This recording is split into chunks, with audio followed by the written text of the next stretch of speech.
vamos a empezar con donde nos hemos quedado, que es vasculitis. Hemos estado hablando de lo que eran enfermedades autoinmunes, lupus, ahora nos tocaría lo que es vasculitis, ¿no? Bien, ¿qué es la vasculitis? Es la inflamación sistémica de los vasos sanguíneos, ¿no? Entonces, ¿por qué se produce, no? Como en todas las enfermedades autoinmunes que les he mencionado, se produce por una hiperreactividad de los linfocitos B, ¿no? Entonces, ¿qué es lo que hacen, no? Estos linfocitos B empiezan, ¿no?, a producir antígeno, anticuerpo contra nuestro propio cuerpo, ¿no? Aquí va a ser, ¿no?, a nivel de los vasos sanguíneos, ¿no? Entonces, ¿cuál es la función de los vasos sanguíneos? Es el transporte de oxígeno, es el transporte, ¿no?, de oxígeno, nutrientes, ¿no? ¿Y qué es lo que sucede cuando un vaso sanguíneo constantemente está expuesto a una inflamación? Entonces, a nivel de la capa íntima de ese vaso sanguíneo se va a empezar a engrosar, se va a empezar a fibrosar, ¿no? Cuando está expuesto, ¿no?, constantemente a lo que va a ser a una inflamación. Entonces, como se va a engrosar, se va a fibrosar, ¿no?, el lumen, la luz de este vaso sanguíneo disminuye, ¿no? Y como disminuye, no va a poder existir un buen flujo sanguíneo, un buen intercambio, ¿no? Y a medida que disminuye el lumen de este vaso sanguíneo, se va a producir lo que va a ser la necrosis, ¿no? Entonces, eso es algo que nosotros tenemos que conocer, ¿no? Bien, nosotros en lo que es vasculitis, ¿no?, lo mismo que el lupus, vamos a hablar un poquito de la clínica, ¿no? ¿Cuál será la clínica? Aquí la clínica va a presentar, ¿no?, pérdida de peso, ¿no?, algo característico, astenia, adinamia, ¿no?, fatiga. Este tipo de pacientes, ¿no?, como les he indicado, les cuesta hasta levantarse de la cama, ¿no? Entonces va a presentar pérdida de cabello, ¿no? Lo mismo que en lupus, ¿no? Va a presentar úlceras orales, úlceras genitales, ¿no?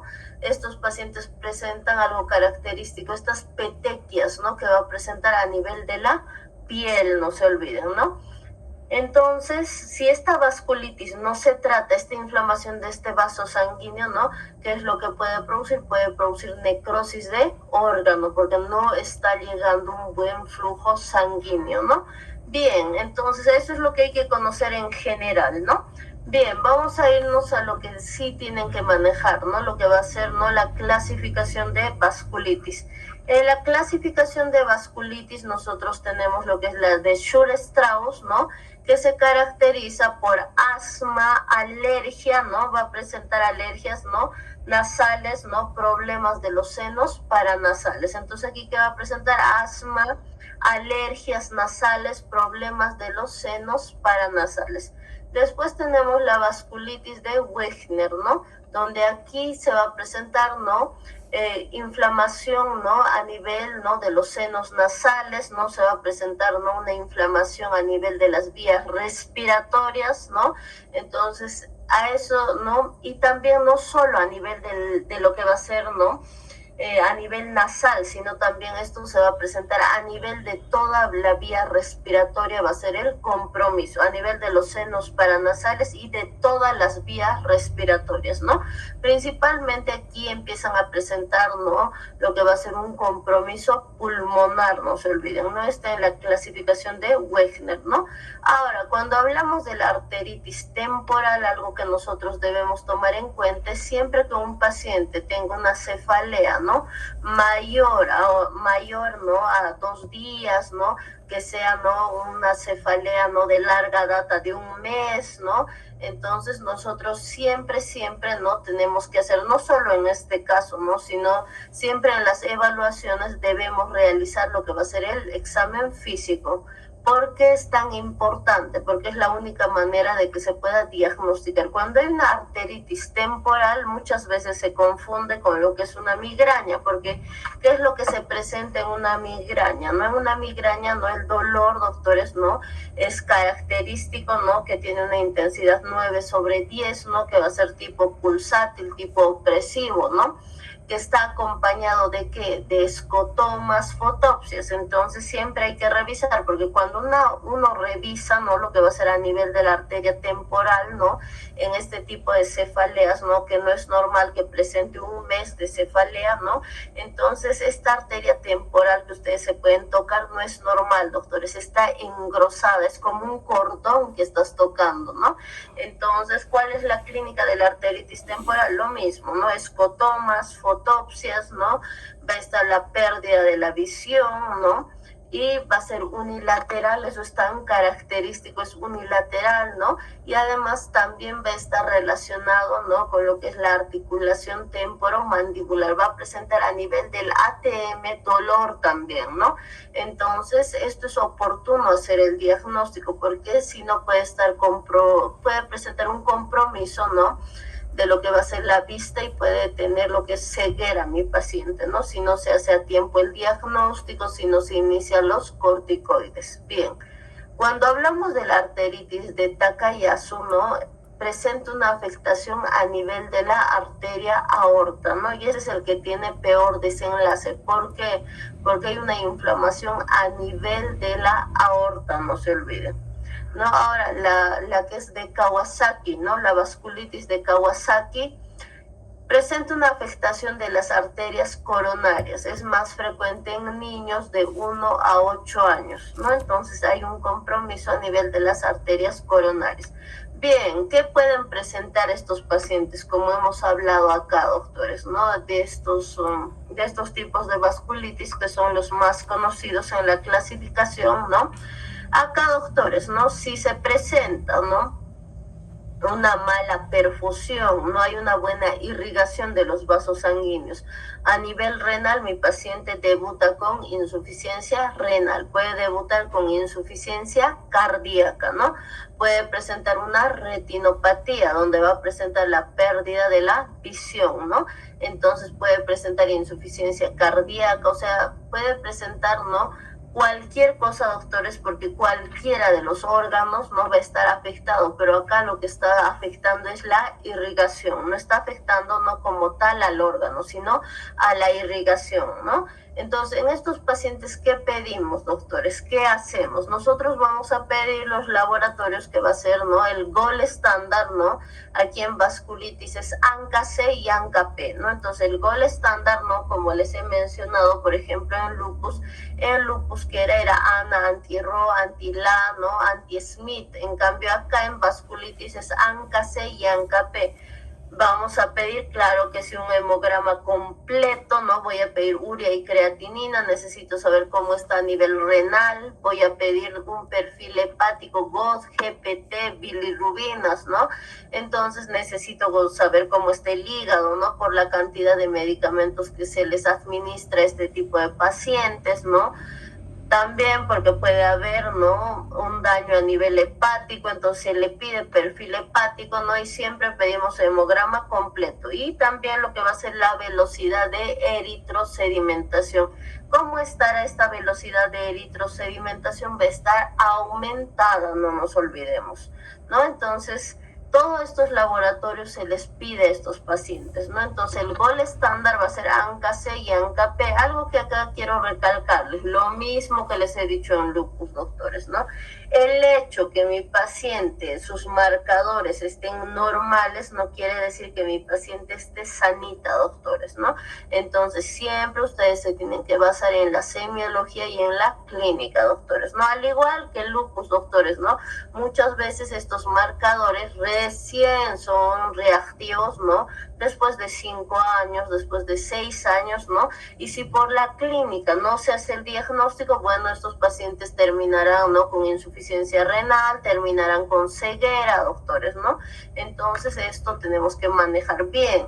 Entonces me dirán, ¿pero qué hacemos, no? Entonces acá, doctores, si por decir, les pongo un ejemplo, llega una paciente de 18 años que es joven, ¿no? Y les indica que tiene escotomas, fotopsias, ya se les ha hecho, ¿no? Acompañado de eso, úlceras orales, ¿no? Presenta adinamia, astenia, ¿no? Y la paciente indica, ¿no? Que tiene fatigas persistentes, ¿no? Entonces acá, doctores, nosotros, ¿no? ¿Qué es lo primero que hacemos, no? Si ya me está dando esta clínica, ¿no? Se deriva, ¿no? Lo que es al reumatólogo, doctores, y en reumato, ¿qué es lo primero que van a realizar? Acá, doctores, ¿no? Si nosotros ya colocamos, ¿no? Vasculitis en interrogatorio y derivamos, doctores, ¿no? Entonces ahí lo que se les va a realizar es una angiografía, doctores, ¿no? Una angiografía con contraste para poder ver cómo está la perfusión de los vasos sanguíneos. Con esto se llega a un diagnóstico, doctores, más certero, no se olviden, ¿no? Entonces, siempre nosotros si sabemos que no es de causa viral, no es de causa bacteriana, no es hongos, no es parásitos, ¿no? Solo hay dos opciones, o bien es autoinmune o bien es un cáncer, es una neoplasia, ¿no? ¿Y cómo es el tratamiento en estos pacientes? Es lo mismo, doctores, que en lupus, ¿no? Que quiere decir que vamos a utilizar corticoides. Se le va a administrar prednisona, doctores, ¿no? Dependiendo de cómo está mi paciente, se le interna y se le administra, ¿no? Lo que va a ser 100 miligramos, kilogramo peso hora de prednisona. ¿Por cuánto tiempo? Por 3 días, ¿no? Y les he indicado que se les administra 3 días, ¿verdad? Vía EV, ¿no? De 100 miligramos, kilogramo peso hora, doctores. No será más o menos, ¿no? Que va a estar con bomba de infusión unas 2 horitas, ¿no? Donde se le está pasando de manera lentita, ¿no? Lo que va a ser la prednisona. Ahora, como está con 100, doctores, ¿no? Aquí, doctores, ¿no? Una vez que mi paciente ya está con vía oral, ¿no? Con el medicamento, porque en bomba de infusión se les pasa, después esta vía oral, vamos a ir disminuyendo paulatinamente. ¿Qué quiere decir? Estará con 40, doctores, ¿no? A la semana le bajaré a 38, ¿no? A la semanita le bajaré, ¿no? Lo que va a ser a 36, ¿no? De 2 miligramos en 2 miligramos yo voy bajando. No es que mi paciente, ¿no? Estaba con 40 y para hoy se me ocurre, ¿no? Que ya no tome, porque no se olviden, ¿no? Que en los tratamientos con corticoides como la prednisona de manera externa está ingresando el cortisol, doctores, ¿no? ¿Qué quiere decir? Como mi pacientita está tomando prednisona, ha estado con su bomba de infusión, el riñoncito deja de producir cortisol, no produce más cortisol, no produce nada de cortisol. Entonces acá, ¿cuál sería, doctores, no? El problema de que de un momento a otro yo suspenda, ¿no? En que mi paciente puede terminar en una insuficiencia renal. Ahora, ¿por cuánto tiempo es el tratamiento en este tipo de pacientes, doctores? Es hasta que esté en remisión mi paciente, hasta que esté en una fase inactiva, doctores, ¿no? Entonces, hasta ese momento es el tratamiento. Bien, vamos a hablar también, ¿no? De otro detallito. Aquí también vamos a hablar, doctores, ¿no? De lo que va a ser, ¿no? ¿Qué le vamos a dar, no? Para lo que va a ser para los dolores, porque constantemente tienen mialgias, artralgias, ¿no? Entonces, en ese caso, doctores, se les da, ¿no? Como yo les he indicado, el paracetamol, doctores. Solo le vamos a dar paracetamol, porque de por sí está con corticoides. ¿Qué le va a producir? Le va a producir, doctores, lo que va a ser una gastritis. Ahora, si yo le doy ketorol, naproxeno, va a debutar peor todavía, doctores, en una úlcera gástrica. Entonces, ¿qué le doy? Solo paracetamol de 500 cada 8 horas, o le pueden dar el diclofenaco, pero tópico, ¿no? Para que presente, ¿no? Lo que va a ser una mejoría, doctores, ¿no? Y obviamente siempre con el apoyo, ¿no? De fisioterapeutas, ¿no, doctores? Para que les ayuden, ¿no? A este tipo de pacientes en la movilidad, ¿no? Entonces, para que puedan, ¿no? Ganar, ¿no? Lo que es masa muscular, porque tienen bastante pérdida de la masa muscular, tiene que ir a un nutricionista, por ejemplo, ¿no? Cuando están, doctores, en pleno tratamiento, y acá me voy a ir a otro tipo de medicamento que se usa, ¿no? Que es el rituximab, doctores, ¿no? El rituximab no es un tratamiento biológico, no es uno de los tratamientos que se da, ¿no? Como última fase, doctores, cuando no responde a ninguno de los medicamentos, ¿no? Los pacientes. ¿En qué consiste? Consiste, doctores, en que se les pasa, ¿no?, en bomba de infusión, ¿no? ¿Y qué hace el rituximab? El rituximab, doctores, directamente actúa inhibiendo la hiperreactividad de los linfocitos B, actúa inhibiendo, ¿no? ¿Qué quiere decir? Que el resto, doctores, esté en parámetros normales. No es como con los corticoides, como con la prednisona, que voy a inmunosuprimir todo, no. El rituximab solo actúa a nivel de los linfocitos B. Pero es muy caro, doctores, ¿no? Está, creo que en base, doctores, está creo que 60.000 bolivianos, ¿no? Entonces, solo un tratamiento, ¿no? Entonces, sumamente caro, doctores, y tampoco te garantiza, ¿no?, al 100% que va a responder, ¿no? Entonces, eso vamos a tomar en cuenta, ¿no? Bien, entonces, en este tipo de tratamientos es lo que se realiza en la vasculitis, doctores, ¿no? Entonces, si nosotros nos damos cuenta, pues, ¿no?, los corticoides que te hacen te inmunosuprimen, ¿no?, te producen como efecto adverso el síndrome de Cushing, ¿no?, que ya hemos mencionado, ¿no?, la joroba de búfalo, la cara de luna llena, ¿no?, estas estrías nacaradas, ¿no?, un abdomen prominente, ¿no?, una atrofia muscular, ¿no?, y el peor de todos va a ser la osteopenia o la osteoporosis, ¿no? Entonces yo les he indicado que cuando mi paciente esté en fase de remisión, ¿no?, cuando no está, ¿no?, la enfermedad activa, ¿qué le vamos a dar en medicamentos? Nosotros le vamos a dar, ¿no?, lo que va a ser, ¿no?, un fijador de calcio como el alendronato de 150 miligramos kilogramo peso, ¿no? Entonces se les da, doctores, ¿no?, un solo comprimido de alendronato, ¿no? Y posteriormente, ¿qué se le va a dar, doctores? No, se le va a dar lo que va a ser el calcio, ¿no?, que puede ser de 500 miligramos, de 1 gramo, doctores, ¿no?, que va a tomar por 3 días la paciente, además de lo que es la vitamina D, ¿no?, de 200.000 unidades internacionales cada día, doctores, de 200.000 unidades internacionales cada día, no se olviden. Entonces, este tratamiento lo va a realizar por 3 meses, no se olviden. El alendronato es solo una toma, doctores, ¿no? Una toma cada mes, ¿no? Cada mes, una dosis cada mes, ¿no? Lo que es el calcio no va a tomar durante los 3 meses, durante los 90 días, doctores, ¿no? Igual que la vitamina D, ¿no? Entonces, después descansa 6 meses y otra vez va a volver a tomar, ¿no? Entonces, en eso consiste lo que es la vasculitis, doctores, ¿no? Les menciono, si en caso ingresaría a su examen de grado, pues un doctor, ¿no?, un especialista en reumatología. Bien, eso es algo que ustedes tienen que manejar. Ahora nos vamos a ir a una patología que es frecuente, ¿no?, que ingresa bastante, doctores, ¿no?, que es, ¿no?, hemorragias digestivas, ¿no? Entonces les voy a compartir, doctores, lo que es el tema de hemorragias digestivas.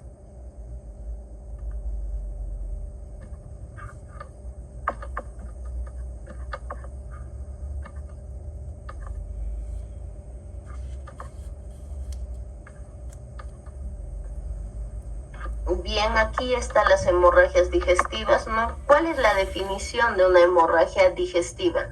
Es un síndrome referido a la pérdida de sangre en cualquier segmento del tubo digestivo. Entonces, ¿qué es? Es un síndrome referido a la pérdida de sangre en cualquier segmento del tubo digestivo. Bien, nosotros vamos a hablar de una hemorragia digestiva alta o baja, ¿no? Y nuestro punto anatómico que nos indica esta es alta, esta es baja, ¿no?, es el ángulo de Treitz, no se olviden. El ángulo de Treitz me indica, ¿no?, esto es una hemorragia digestiva, esto es una alta, esto es una baja, no se olviden. Ahora, nosotros en la hemorragia digestiva alta, ¿no?, es cuando el sangrado proviene de cualquier segmento del tubo digestivo por encima del ángulo de Treitz, ¿no? Entonces, en orden, doctores, que tendríamos acá, se pueden fijar el esófago, ¿no?, el estómago, ¿no? Entonces estaría acá, ¿no?, lo que es el esófago, el estómago, ¿no? Aquí estaría lo que es el duodeno, ¿no? Entonces estaría una parte, ¿no?, de lo que va a ser, ¿no?, del yeyuno, doctores, ¿no? Entonces esto es, ¿no?, todo lo que está, doctores, por encima del ángulo de Treitz, no se olviden, ¿no? Entonces, en la clínica, ¿cuál va a ser la clínica, ¿no?, de una hemorragia digestiva alta? En una hemorragia digestiva alta, en la clínica presentan dolor abdominal, ¿no?, va a presentar, ¿no? Este dolor siempre, doctores, si estoy hablando de alta, va a ser un dolor que se inicia en mesogastro, irradia epigastrio, ¿no? ¿Qué tipo de dolor será? Será tipo urente, ¿no? Con una intensidad 8/10, ¿no? Que no se atenúa en reposo, se exacerba posterior a la ingesta de alimentos, ¿no? Entonces, esta va a ser, ¿no?, la clínica que va a presentar mi paciente, acompañado además, ¿no?, de melenas, que son estas heces alquitranadas que ustedes de la misma forma pueden describir en la enfermedad actual, ¿no? Entonces ahí pueden describir también. Y la hematemesis, ¿no? Pueden colocar náuseas que llegan al vómito, ¿no? Entonces colocan, ¿no?, de contenido hemático en 4 oportunidades, ¿no? Y heces alquitranadas. Ahí estás hablando, doctores, aparte de todo el dolor que hemos mencionado, de que de una hemorragia digestiva alta, doctores, ¿no? Entonces esto es algo que nosotros tenemos que manejar muy bien. Ahora, ¿cuál va a ser, doctores, nuestra conducta, ¿no? En nuestra conducta, doctores, lo que se va a realizar, ¿no? Lo primero es laboratorios, ¿no? Se le va a pedir hemograma, ¿no?, grupo sanguíneo, ¿no? Se les pide, ¿no?, grupo y factor, pruebas de función hepática, pruebas de función renal, ¿no? Y posteriormente, doctores, se hace lo que es la endoscopía. En la endoscopía se va a realizar, ¿no?, lo que va a ser un lavado, ¿no?, con solución fisiológica fría, doctores, ¿no? Posteriormente, doctores, ¿no?, aquí se les va a administrar, ¿no?, lo que va a ser la somatostatina, ¿no? Entonces, cuando hablamos de la somatostatina es de 3,5 microgramos hora, no se olviden, ¿no? Entonces, la somatostatina es de 3,5 microgramos hora. ¿Y cuál es su función? Es un vasoconstrictor esplénico, ¿no? Entonces, de esa manera va a dejar de sangrar mi paciente. Si pese, ¿no?, a lo que es, ¿no?, a la administración de somatostatina no se resuelve, ¿no?, se va a realizar lo que va a ser una cirugía, no se olviden, ¿no? Entonces, si no se resuelve, no se pasa, ¿no?, a lo que es a una cirugía. Eso es lo que tenemos que conocer. Bien, acá cuando a ustedes les toquen el examen de grado, ¿no?, ¿cómo estará su paciente? ¿Cómo estará su paciente? Depende mucho, ¿no?, cuándo se va a ir de alta, ¿no? Entonces, si su paciente les dice que mañana se va de alta, no va a estar, doctores, con los 4 catéteres. ¿Qué quiere decir? Que es la sonda nasogástrica, la sonda Foley, la vía permeable y el catéter venoso central. Ya no estará, doctores, porque mañana se va de alta. Hoy, doctores, ¿no? Ahora todo eso ustedes me van a colocar, ¿no?, de acuerdo a lo que ustedes observen, ¿no? Entonces, si yo observo que está con sonda nasogástrica, ¿no?, que se les coloca, doctores, ¿no?, para descomprimir, ¿no? Entonces, están, ¿no?, los primeros 3 días, ¿no? Pero normalmente a partir del tercer día ya no están, doctores, ¿no? Entonces, de acuerdo a lo que vean, ustedes colocan. Ahora, lo que es, ¿no?, las soluciones, se utiliza, ¿no?, el Ringer lactato, ¿no? Utilizamos el Ringer lactato, pero acá como ya es una paciente estable, pues ya no va a estar con requerimiento basal, ya no estará con Ringer lactato, ¿no?, de 3000 ml, por decir, ¿no?, para 24 horas. Ya estará, ¿no?, con 1000 cc para 24 horas. ¿Por qué? Porque ya está, ¿no?, comiendo, ¿no?, ya estará con una dieta líquida, ¿no? Entonces, por eso, doctores, ¿no? En cambio, cuando está en NPO, se le tiene que pasar 3000 más o menos de Ringer lactato, de acuerdo al peso, ¿no? Entonces, aquí me multiplican, ¿no?, lo que va a ser el peso, supongamos, pesa pues 80 kilos, ¿no? Entonces, me calculan por el requerimiento basal. Entonces, tendrían que multiplicar, doctores, lo que va a ser 80, ¿no?, 80, ¿no?, por 60, que es el requerimiento basal. Entonces, 80 por 60, ¿cuánto sale? 4.800. Estos 4.800 lo vamos a dividir entre 3. Me saldría 1.600. Entonces, estos 1.600 se le va a pasar para las primeras 8 horas, doctores, ¿no?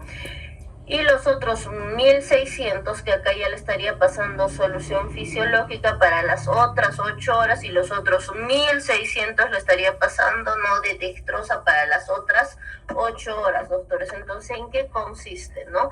En que se le va a pasar, doctores, de esa manera se calcula, ¿no? Lo que es el requerimiento basal, no se olviden. Entonces, le estoy pasando, doctores, no se olviden, cada 8 horas.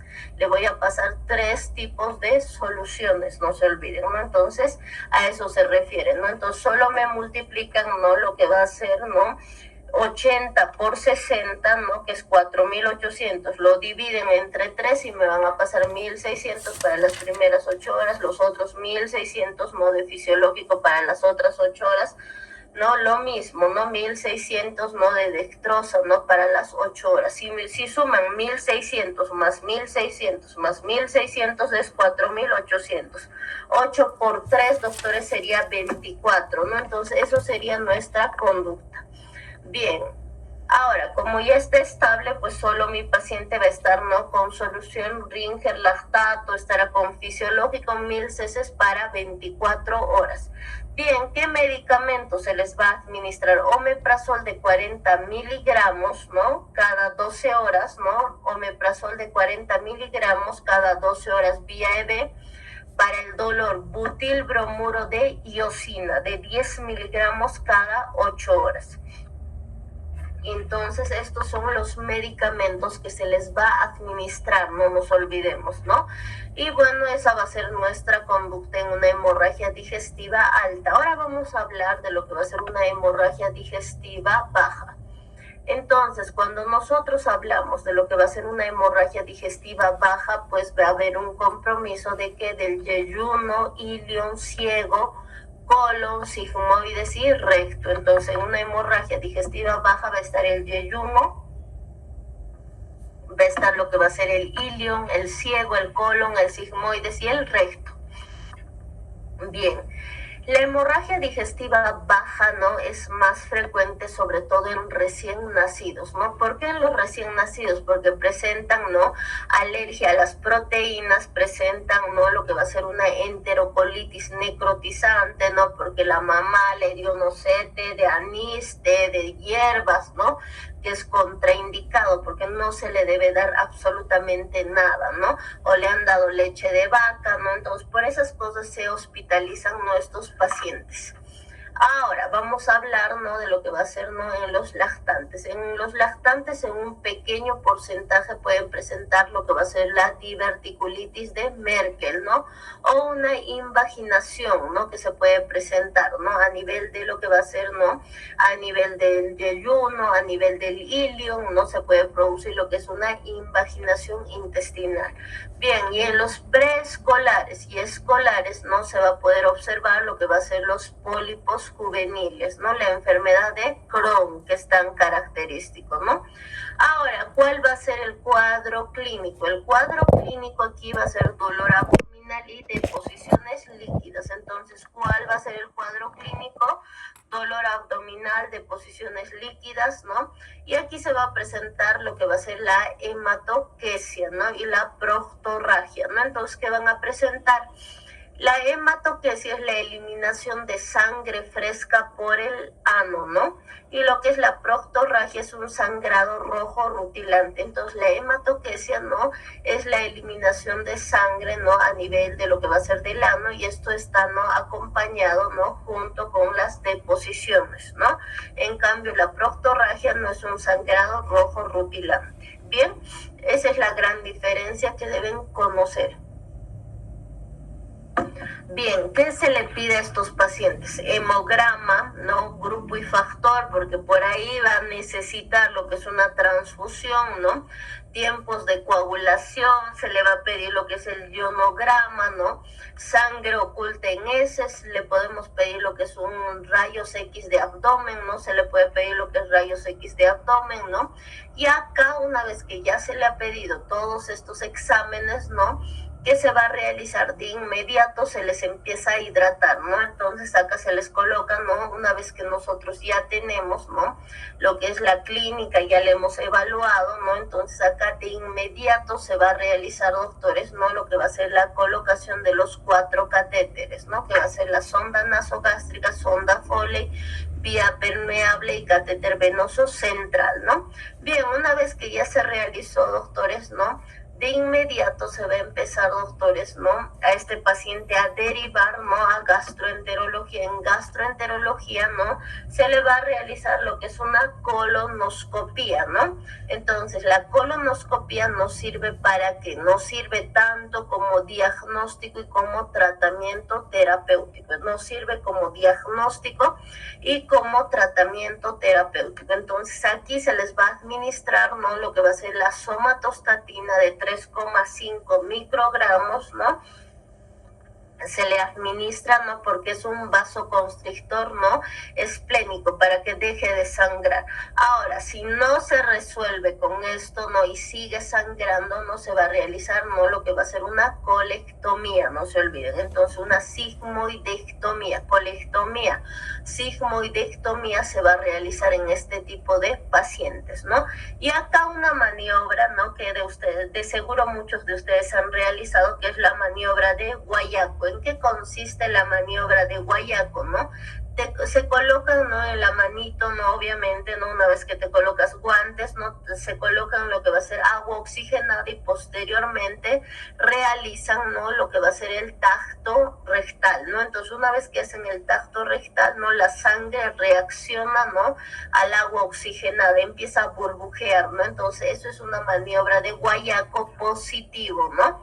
Eso se realiza, ¿no? Entonces, en estos pacientes, ¿no? Por ejemplo, si les toca para el examen de grado, pues colocan, ¿no? En lo que va a ser en su enfermedad actual, paciente con cuadro clínico de más o menos, ¿no? 1 día, 2 días de evolución caracterizado por presentar dolor, ¿no? En hipogastro que irradia a flanco, ¿no? Aquí colocan, ¿no? Que irradia a flanco izquierdo, flanco derecho, pueden colocar, ¿no? Con tipo, ¿no? Urente con una intensidad 8/10 que no se atenúa en reposo y se exacerba la deambulación, ¿no? Además refiere hematoquesia, ¿no? Pueden colocar, ¿no? Lo que va a ser la proctorragia, ¿no? Entonces, motivo por el cual acuden, ¿no? Al hospital Solomon Clay, donde médico de turno, previos laboratorios, ¿no? Y estudios radiológicos, decide su internación al servicio de medicina interna, ¿no? Entonces, de esa manera ustedes colocan lo que es su enfermedad actual, ¿no? Motivo de consulta clásico es el dolor abdominal, ¿no? Entonces, eso es lo que ustedes tienen que conocer de lo que es una hemorragia digestiva alta y baja, doctores, ¿no? Más allá no les van a preguntar cosas puntuales, les preguntan, ¿no? Como generales, doctores, ¿no? Entonces, esto tienen que conocer porque hay bastantes pacientes hospitalizados, ¿no? Entonces, eso sería, doctores, ¿no? Respecto a lo que es hemorragia digestiva alta y baja. Ahora, las complicaciones, ¿no? Las complicaciones, lo peor que puede suceder, ¿no? Son las perforaciones, las formaciones de abscesos y sepsis. Y acá, doctores, no me voy a ir a un detallito más. Ya hemos dado omeprazol. Se les da, doctores, en hemorragia digestiva, ¿no? Baja y alta, se les va a dar lo que es omeprazol de 40 miligramos vía IV cada 12 horas. Butilbromuro de iosina de 10 miligramos cada 8 horas, que es uno de los mejores antiespasmódicos. Y acá voy a dar antibiótico, doctores, porque puede haber, ¿no? Un proceso infeccioso, no se olviden. Entonces, como profilaxis, le voy a dar ceftriaxona de 1 gramo cada 8 horas. Eso estoy usando en hemorragia digestiva alta. En la baja, doctores, como tenemos bastante cantidad de anaerobios, no lo mismo utilizo omeprazol, butilbromuro de iosina, ceftriaxona, pero en hemorragia digestiva baja ya voy a usar metronidazol, doctores, ¿no? De 500 miligramos, ¿no? cada 12 horas vía EB, ¿no? Entonces le voy a añadir otro medicamento, no se olviden, ¿no? Entonces esa va a ser nuestra conducta. Ahora, ¿qué le puedo pedir, doctores, no? En laboratorios, ¿no? Se le puede pedir un hemograma de control, ¿no? Le podemos pedir en imagenología, ya no sería nada, doctores, ¿no? Ya nada pedimos. Control general de enfermería, comunicar cambios y gracias, ¿no? Entonces, esto es lo que ustedes tienen que manejar para el examen de grado. Ahora, cuando les toque cualquier tipo de hemorragias, doctores, ¿no? Casi siempre va a estar relacionado con lo que va a ser con anemias, ¿no? Y ahora vamos a hablar de la clase, doctores, de anemias, que es un tema un poquito extenso, ¿no? Y bueno, les voy a dar los puntos positivos que tienen que conocer, porque anemia sí ingresa al examen de grado, pero siempre que ingresa anemia está acompañado de lo que va a ser una hemorragia digestiva alta o baja, doctores, ¿no? Entonces está acompañado de hemorragias digestivas, ¿no? De lo que va a ser de una miomatosis uterina, ¿no? Entonces vamos a empezar con lo que va a ser con anemias, ¿no? ¿Qué son las anemias, no? Primero, es un síndrome que se caracteriza por presentar una disminución de la masa eritrocitaria o hemoglobina. Entonces, ¿qué es? Es un síndrome caracterizado por presentar una disminución de la masa eritrocitaria o hemoglobina, responsable del transporte de oxígeno en la sangre, no es el responsable, ¿no?, del transporte de oxígeno en la sangre. Bien, acá vamos a hablar, ¿no, doctores?, un poquito de los detalles, ¿no? Bien, está formado por 4 anillos aromáticos, ¿no? Entonces, cada molécula de hemoglobina transporta 4 moléculas de oxígeno. Eso tienen que saber, ¿no? Cada molécula de hemoglobina transporta 4 moléculas de oxígeno. Bien, aquí vamos a hablar, doctores, ¿no?, de lo que va a ser de los valores, ¿no? Entonces, un paciente, ¿no?, de 6 meses a 5 años presenta 11 gramos de cilitro, no se olviden, ¿no?, de lo que va a ser de hemoglobina. Una mujer embarazada y no gestante, ¿no? Acá hablamos de una mujer que esté embarazada y otra que no, ¿no? Lo ideal es de 12 gramos de cilitro, ¿no?, la hemoglobina. En el hombre, doctores, es de 14 gramos de cilitro, ¿no? En el hombre va a ser de 14 gramos de cilitro. Bien, esos valores tienen que conocer. Acá esto no es necesario que conozcan, les voy a indicar, doctores, lo puntual, ¿no? Entonces, en las primeras semanas de vida embrionaria, las células rojas no son producidas por el saco vitelino. En las primeras semanas de vida embrionaria, las células rojas son producidas por el saco vitelino. En el segundo trimestre es producido por el hígado. En los estadios finales, doctores, ¿no?, de la vida fetal, por la médula ósea. Hasta los 5 años es producido por la médula ósea de los huesos, ¿no? Y en los adultos, ¿no?, se va a presentar, ¿no?, la hematopoiesis por la epífisis del fémur, del húmero, del esternón, del cráneo, de la pelvis, ¿no? Entonces, eso es lo que sucede en nosotros, ¿no? Bien, acá en la clínica, esto sí tienen que conocer, que se va a presentar palidez de mucosas, no se olviden, palidez de mucosas, ¿no? A nivel de la palma de las manos, ¿no?, que se va a presentar, ¿no? Aquí va a presentar este tipo de pacientes hipoactividad, ¿no? Lo que va a ser la somnolencia, hipoactividad. Falta de ganancia de peso, va a presentar disnea de esfuerzo, palpitaciones, astenia y cefalea. Entonces, esta clínica sí tienen que saber: cefalea, astenia, palpitaciones, falta de ganancia de peso, disnea de esfuerzo, hipoactividad, ¿no?, palidez de las mucosas. En el examen físico, algo tan característico que se va a observar es la glositis, keilitis, ¿no? Vamos a observar glositis, keilitis, ictericia, esplenomegalia y petequias. Eso es algo que vamos a poder observar. Los exámenes complementarios. En los exámenes complementarios, ¿no?, se le va a pedir hemograma, ¿no?, un hemograma completo, evaluamos lo que es la hemoglobina, ¿no? Los eritrocitos, el hematocrito, el índice hematimétrico, ¿no? Entonces todo esto vamos a evaluar. Y voy a iniciar, doctores, con esto que tienen que conocer para su examen de grado, doctores, ¿no? Algo que nos preguntan bastante como generales, ¿no? Es número 1, fisiopato, doctores, semiofarmacología y laboratorios. Eso es lo que más preguntan en el examen de grado. Entonces vamos a empezar, ¿no? Con los valores. Los eritrocitos en la mujer es de 3 a 5 millones. En el hombre, doctores, a este 3 le aumentan un 4, ¿no? Y es de 4 a 5 millones, ¿no? Ahora, la hemoglobina en la mujer es de 12 a 14 gramos decilitro, ¿no? En la mujer, en el hombre es de 13 a 16 gramos decilitro, en la mujer de 12 a 14 gramos decilitro, en el hombre de 13 a 16 gramos decilitro, ¿no? Y acá, doctores, ¿no? Vamos a evaluar lo que va a ser el hematocrito, ¿no? El hematocrito en la mujer es de 37 a 44%, ¿no?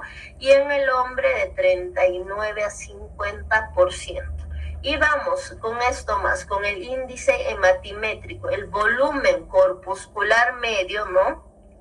Va a ser de 80 a 100 femtolitros, de 80 a 100 femtolitros, el volumen corpuscular medio. La hemoglobina corpuscular media es de 27 a 32 picogramos, de 27 a 32 picogramos. Bien, vamos a empezar. ¿Qué son los reticulocitos? Son células precursoras, son las formas jóvenes de los hematíes, ¿no? Entonces, ¿qué son los reticulocitos? Son las formas jóvenes de los hematíes. Representa el 0,5 a 2% de los glóbulos rojos. Representa, ¿no? El 0,5 a 2% de los glóbulos rojos.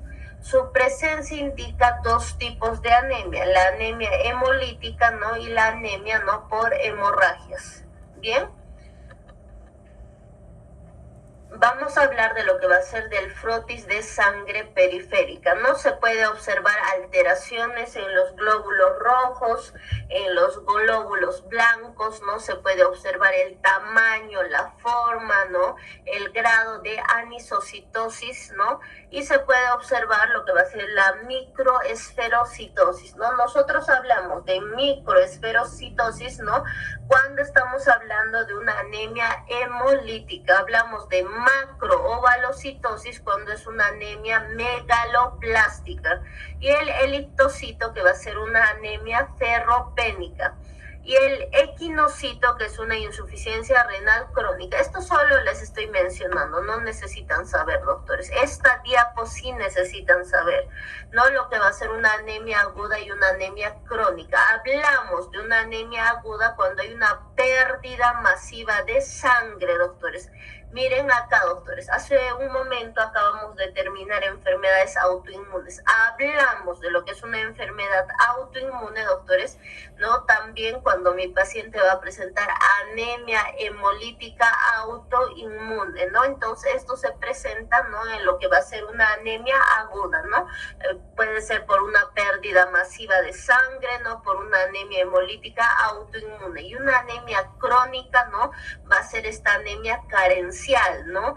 Va a ser la anemia ferropénica, megaloblástica y aplásica. Anemia carencial, ferropénica, megaloblástica y aplásica.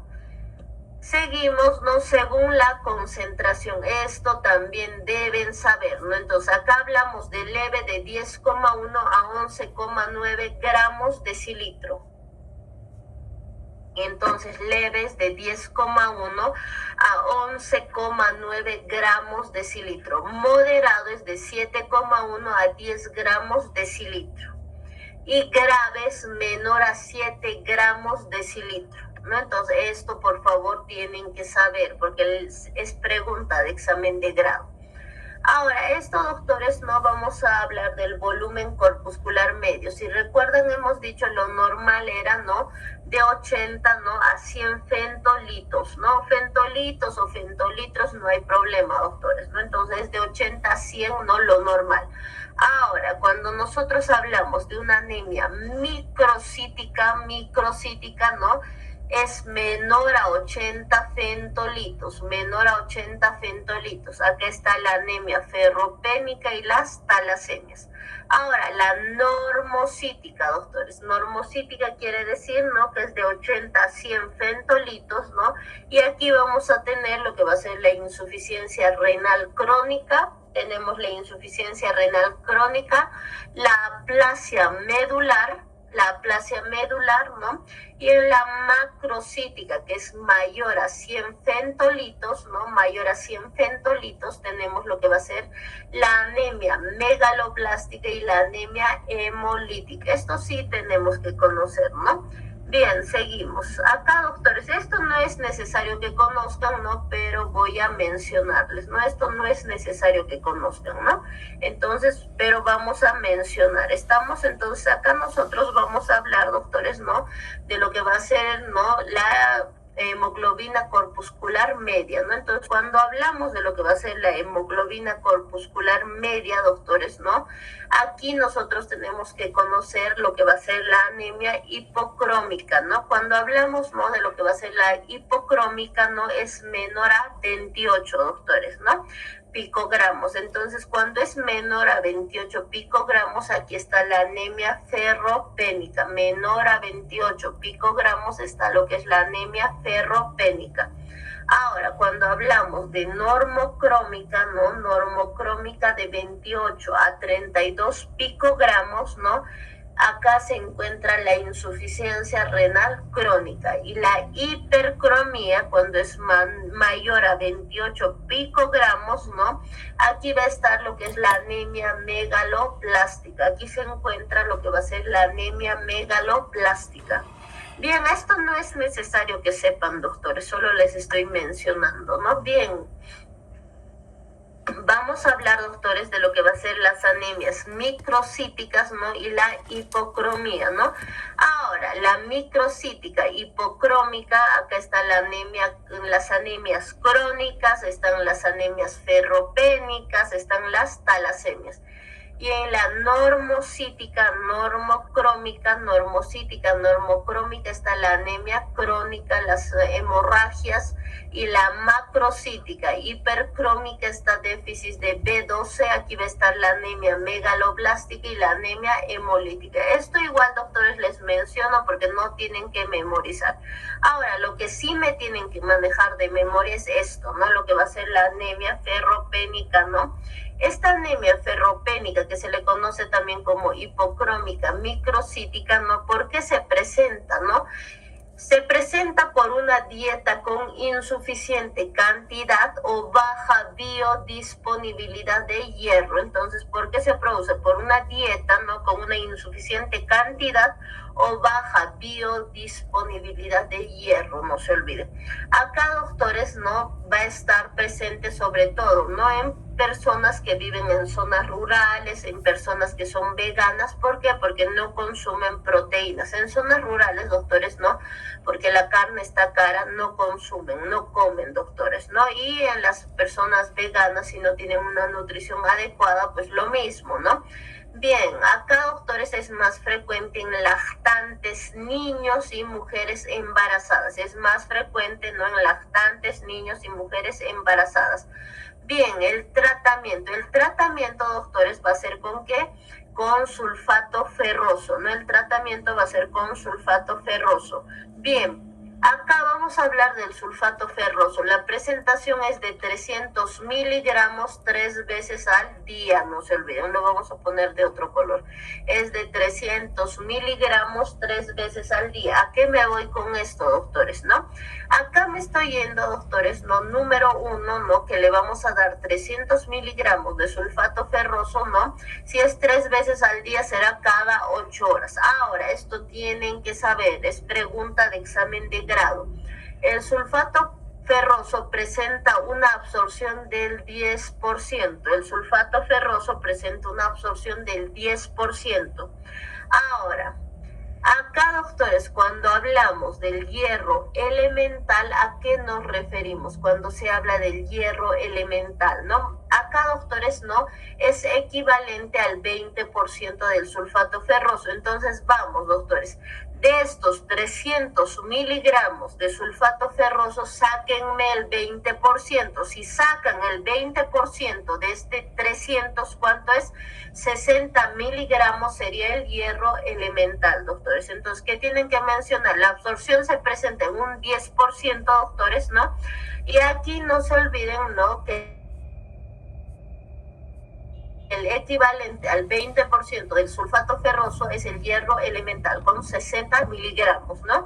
La hemoglobina debe subir después de un tratamiento de un mes, doctores, ¿no? 2 gramos decilitro. Eso es la cantidad que debería subir, ¿no?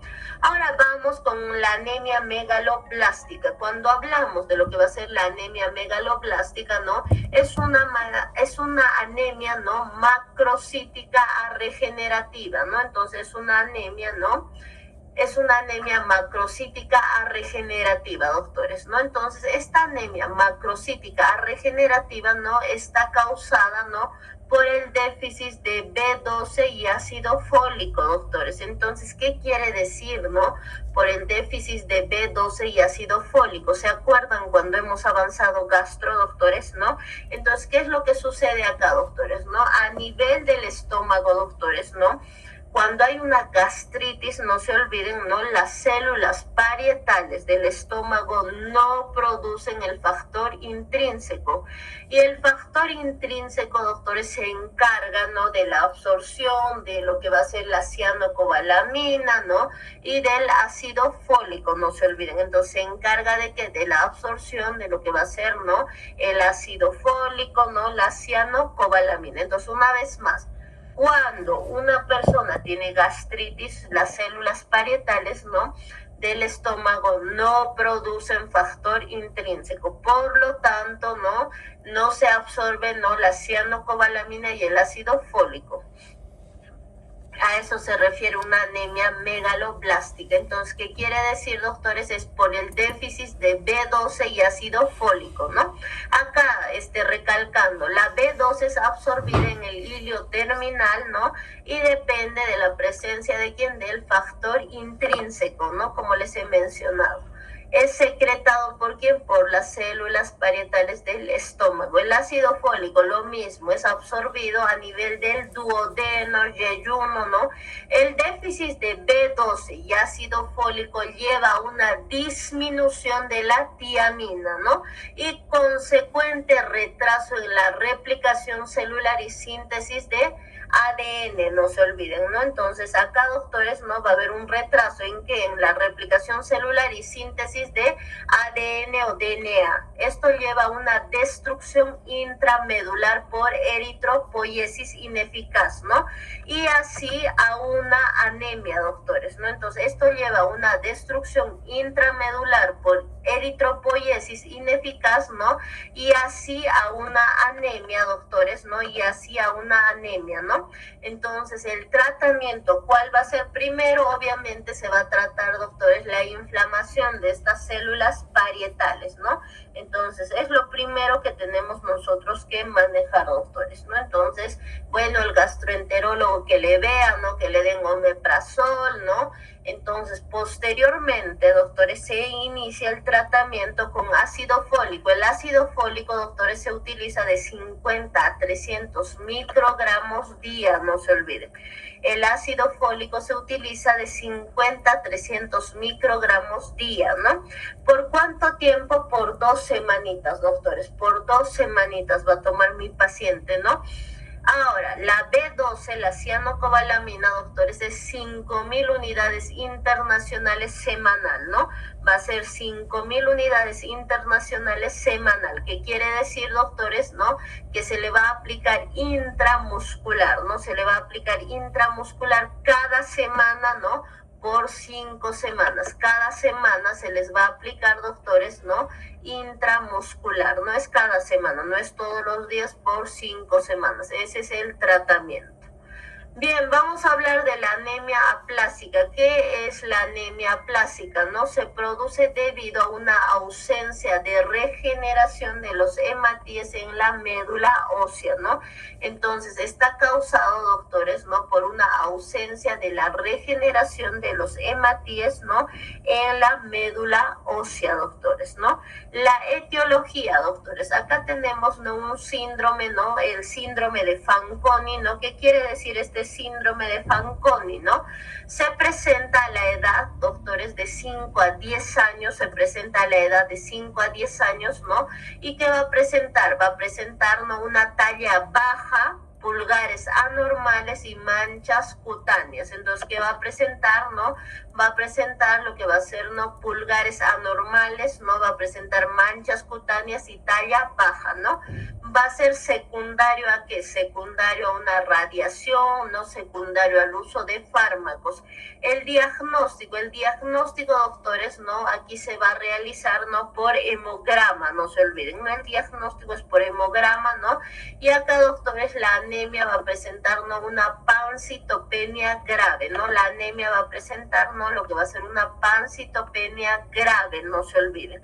Entonces, acá, doctores, el tratamiento directamente es el trasplante de médula ósea, ¿no? Que en nuestro medio no hay, que tienen que ir a otros países. Entonces, ¿cuál va a ser el tratamiento? El trasplante de médula ósea, doctores. Bien, ahora seguimos con la anemia hemolítica. ¿Qué es la anemia hemolítica? Es la anemia que se presenta, ¿no? Como dice, hemolítica, por hemólisis o destrucción de los hematíes.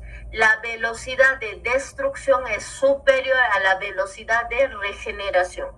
La velocidad de destrucción es superior a la velocidad de regeneración. La etiología, ¿no? Acá la etiología es congénita, ¿no? Por defectos de la membrana de los hematíes, ¿no?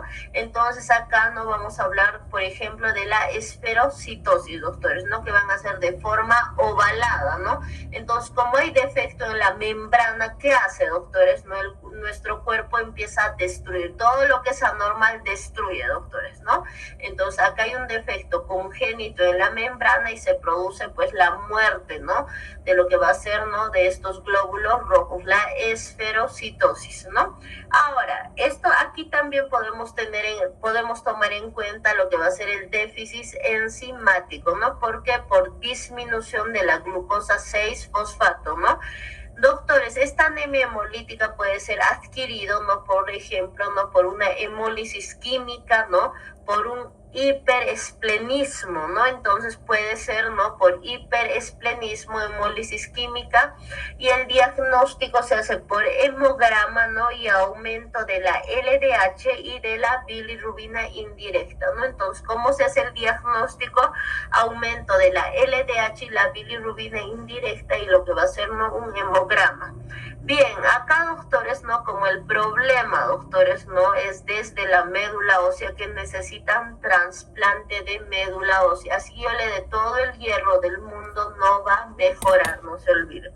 Entonces acá, ¿no? ¿Qué es lo que me interesa que recuerden, ¿no? Que se produce una destrucción de los hematíes, la velocidad de destrucción es superior a la velocidad de regeneración. ¿Cuál es la etiología? No, defectos a nivel de la membrana de los hematíes, ¿no?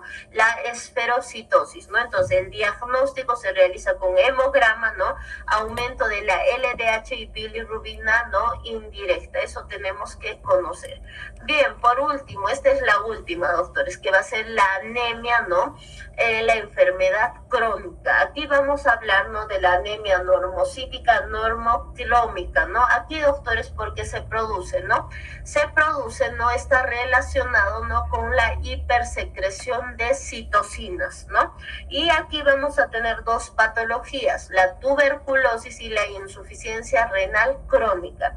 La tuberculosis y la insuficiencia renal crónica. El diagnóstico, ¿cómo se hace el diagnóstico? ¿Qué se presenta? Se presenta aumento de la ferritina, ¿no? Aquí vamos a tener un aumento del hierro medular y disminución del hierro sérico. aumento del hierro medular, aumento de la ferritina y disminución del hierro sérico, ¿no? Bien, esto es lo que tienen que conocer, doctores, ¿no? Respecto a lo que es anemias, ¿no? En este momento, en este instante, les voy a pasar las diapos, ¿no? Mañana vamos a tener un repaso que será pues de 15 minutos, doctores, de anemias, enfermedades autoinmunes y hemorragias digestivas, ¿no? Y al finalizar todo el curso tienen un examen más o menos en el lapso de 3 horas, doctores, ¿no? Que esto sí va a estar controlado, va a estar con hora, van a realizarlo por una aplicación, doctores, ¿no? Para ver cómo están ustedes y yo les voy a indicar, bueno, el repaso que han dado está regular, doctores, ¿no? Algunos lo han hecho excelente, ¿no? De otros está regular, pero me alegra que se ubiquen sobre todo, ¿no? En lo que es el diagnóstico, en la fisiopatología, ¿no? Eso sería todo lo que es la clase de hoy, doctores. Estamos terminando un poquito antes porque tengo algunas cosas que realizar, doctores. Eso sería todo. No sé si tienen alguna pregunta, alguna duda.